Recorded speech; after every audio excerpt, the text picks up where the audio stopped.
नमस्कार मित्रों। Social media का ज़माना है और मुझे जब भी सोशल मीडिया के माध्यम से, फेसबुक के माध्यम से, व्हाट्सएप के माध्यम से, इंस्टाग्राम के माध्यम से कुछ प्रेरणादायक कुछ भी संदेश मिल जाए, मैसेज मिल जाए, कुछ भी आर्टिकल मिल जाए, मैं आपके साथ साझा करता हूँ। तो आज मुझे एक संदेश मिला व्हाट्सएप के माध्यम से। वो भी एक ऐसा संदेश है जो जीवन की दिशा निर्धारित कर देता है। एक बड़ी प्यारी सी छोटी सी एक लघु कथा है, उसे आप समझे, मैं आपको बताना चाहता हूँ। ये वो लघु कथा है जिसकी शुरुआत मैं आपको थोड़ी सी भूमिका से बताऊं कि हम लोग कभी कभी बहुत अधिक असंतुष्ट रहते हैं, अधीर रहते हैं, अधीर बाबू की तरह हम लोग अधीर रहते हैं और हम जो कर रहे हैं उससे संतुष्ट नहीं होते। ये एक छोटी सी कथा है, आप सुने। एक छोटे से गांव में एक मूर्तिकार रहता था जो मूर्तियां बनाता था। वो बड़ी मेहनत करता था, मूर्तियां बनाता था और फिर जब 2 4 5 मूर्तियां बन जाती, गांव गांव घूमकर, शहर शहर घूमकर मूर्तियां बेचता था। लेकिन परेशान रहता था, खुश नहीं था अपने इस कार्य से। एक दिन उसकी मूर्तियां भी नहीं बिकी, घर में खाने को भी कुछ नहीं था। तो भगवान को कोसता हुआ आ रहा था वापस कि कैसी तुमने हमारी किस्मत बनाई है प्रभु, ये क्या मेरे हाथ में कला दी है हथौड़ी छेनी से, मेरे मेरे ऊपर भी दया करो प्रभु। तो प्रभु उस दिन अपने रंग में थे। उन्होंने एक माया रची। उन्होंने एक देव पुरुष को भेजा और कहा कि जाओ इसके मन की बात आज पूरी कर दो। देव पुरुष ने शंभु को कहा कि 7 दिन के लिए मैं तुम्हें एक वरदान दे रहा हूं। तुम अपने लिए अच्छा सा जो चुन सकते हो, काम, कृत्य, कर्म चुन लो।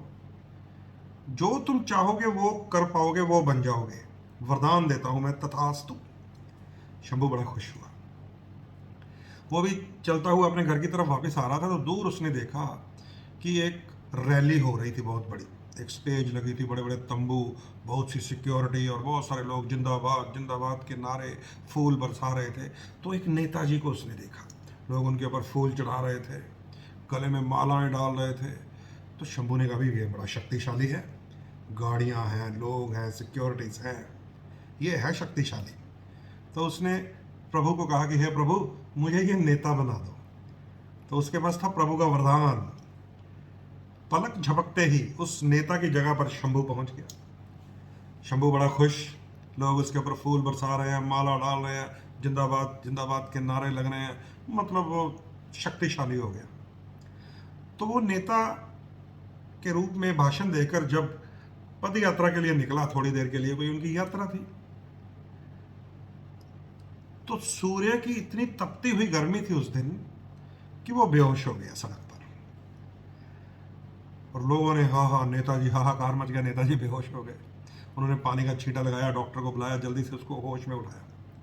शंभू को होश आया तो उसने सोचा भाई नेता से तो शक्तिशाली ये सूरज है जिसने नेता को भी बेहोश कर दिया।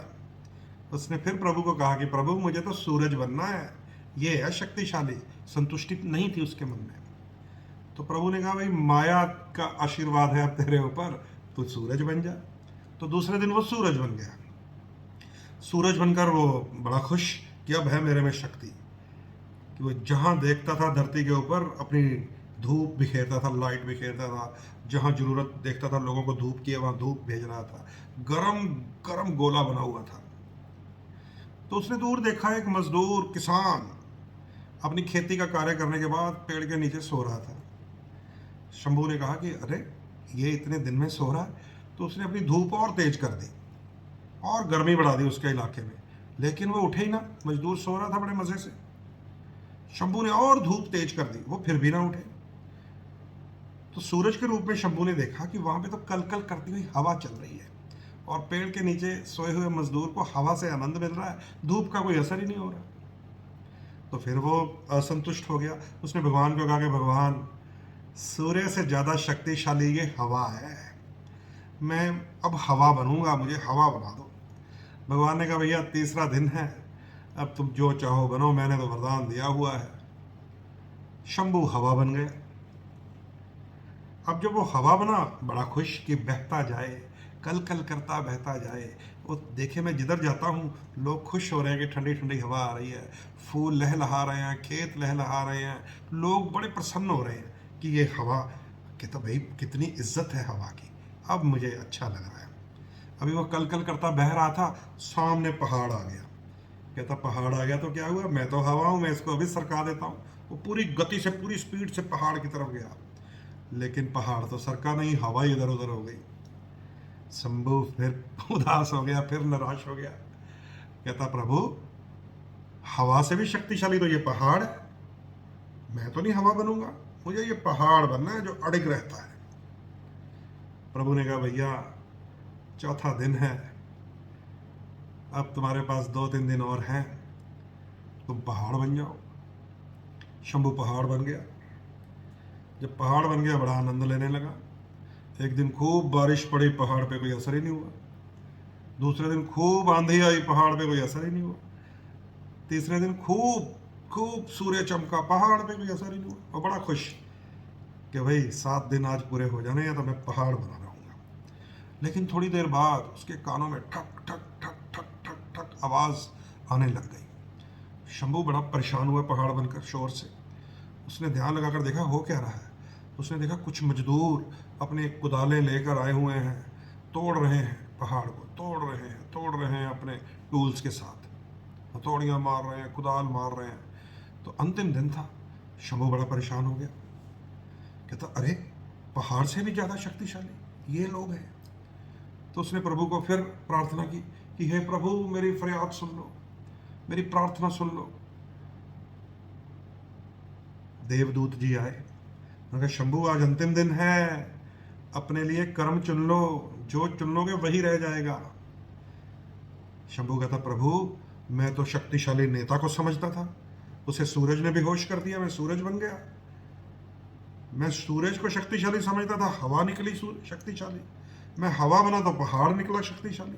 आज मैं पहाड़ के रूप में हूँ तो ये जो उसके ऊपर हथियार चला रहे हैं, कुदाल चला रहे हैं, अस्त्र शस्त्र चला रहे हैं, ये मजदूर जो आ गए हैं पहाड़ तोड़ने के लिए, ये शक्तिशाली है। मुझे तो पहाड़ से भी शक्तिशाली बनना है, मुझे तो यही बनना है। प्रभु ने फिर कहा सोच लो भैया, अंतिम दिन है, अभी जो चुन लोगे वही तुम्हारे पास रह जाएगा। वो कहता प्रभु मुझे आनंद ही इसी में आएगा, मैं पहाड़ से भी शक्तिशाली हो जाऊं। तो प्रभु ने कहा तथास्तु कहकर माया को भी आलोप कर दिया, स्वयं भी आलोप हो गए। और एकदम जब शंभू की तंद्रा टूटी, निद्रा टूटी, उसने देखा कि प्रभु ने उसे क्या दिया है। प्रभु ने फिर उसको वही दिया, हथौड़ी, छेनी, पहाड़ तोड़ने की शक्ति। उसने देखा यही तो मैं पहले कर रहा था, पहाड़ से पत्थर तोड़कर उसी की तो मूर्तियां बना रहा था। आज फिर मुझे मेरा वही कर्म वापस मिल गया, पहाड़ तोड़ने का, पत्थर काट काट के मूर्तियां बनाने का। और मुझे यही अच्छा लगता है। मैं ही हूं सबसे ज्यादा शक्तिशाली जो पहाड़ काट सकता हूं।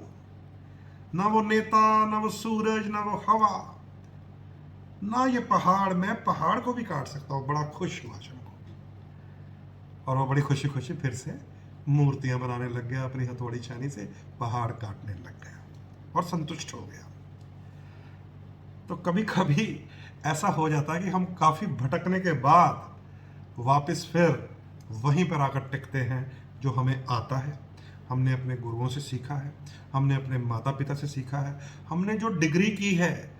बहुत सारे बच्चे हैं डिग्री कुछ कर रहे हैं, नौकरी कुछ ढूंढ रहे हैं, कर कुछ रहे हैं। मैं पूछता हूँ कि भैया डिग्री क्या है तुम्हारे पास? 3-4 साल की डिग्री कुछ की होती है, इंजीनियरिंग की होती है, काम कुछ और कर रहा होता है।